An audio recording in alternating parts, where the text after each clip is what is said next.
മെത്രന്മാർ വരുന്നിടത്തുള്ള വോട്ടുണ്ടെങ്കിൽ പിന്നെ എന്ത് എളുപ്പമായിരുന്നു. കോൺഗ്രസ് എങ്ങനെ പിന്നെ പിണറായി വിജയൻ ഇവിടെ ഭരിച്ചത്? അപ്പം പിതാക്കന്മാരെല്ലാം കൂടെ കോൺഗ്രസിന് കൊടുത്ത് കൂടുതൽ കിട്ടിയോ വോട്ട്? കിട്ടത്തില്ല. അങ്ങനെ കുറേ പിതാക്കന്മാരുണ്ട്. എന്ത് ഉളത്തരം പറഞ്ഞു നടക്കുന്ന പിതാക്കന്മാർ. രാഷ്ട്രീയം BJP എന്ന് പറഞ്ഞാൽ ഒരുമാതിരി ഹാലിളകുന്നത്. എനിക്ക് തലയ്ക്ക് സ്ഥിരമില്ലാഞ്ഞിട്ടാണ് എൻ്റെ അഭിപ്രായം. നീ അങ്ങ് ഇത് തന്നെ കൊടുത്തേരെ കേട്ടോ. പുതിയ നിയമ ഭേദഗതി ആർക്കും ആശങ്കപ്പെടേണ്ട കാര്യമില്ല എന്നാണ് PC ജോർജ്. ആശങ്ക ആർക്കും ആവശ്യമില്ല. കേരളത്തിൽ ഈ ക്രിസ്ത്യാനി തമ്മിൽ ഇവിടെ കിടന്ന് ചാടുന്നവരെ എത്ര ഉണ്ടെന്നറിയാം. ഞാൻ ഉൾപ്പെടെ ക്രിസ്ത്യാനി. ഇന്ത്യ രാജ്യത്ത് 2.5% എന്നത്തെ കിടന്ന് ചാടുന്നത്. BJPയുടെ മാന്യത കൊണ്ടല്ലേ അവരെ ചുവന്നുകൊണ്ട് നടക്കുന്നത്. ഇത്രയും കൂടെ ക്രിസ്ത്യാനി അംഗീകരിച്ച ഒരു രാഷ്ട്രീയ പാർട്ടി ഉണ്ടായിട്ടുണ്ടോ? കോൺഗ്രസ് ഭരിച്ചപ്പോൾ പോലും ഇത്തരം ക്രിസ്ത്യാനി മുഖ്യമന്ത്രി ഉണ്ടായിട്ടുണ്ടോ? ഇതൊക്കെ ഒളിച്ചു വെച്ചുകൊണ്ട് ഈ പിതാക്കന്മാരൊക്കെ ഊളത്തരം പറയാൻ പാടില്ല. അതുകൊണ്ട് ഇത്രയും കടുപ്പിച്ച് പറയുന്നത്.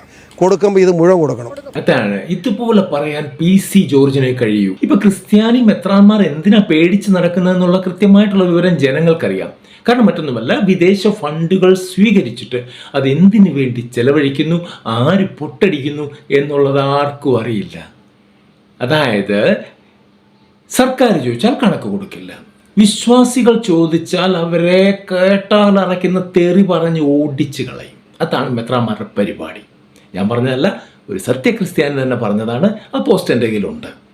അപ്പോൾ രണ്ടിടത്തും എങ്ങും കണക്ക് കൊടുക്കില്ല, ഞങ്ങളിത് മുഴുവൻ മേടിച്ച് പൊട്ടടിക്കും എന്നുള്ളതാണ്. ഈ പണം എവിടെ പോകുന്നു എന്നുള്ള കൃത്യമായ കണക്ക് സർക്കാരിന് വേണം. അത്രേ ചോദിക്കുന്നുള്ളൂ.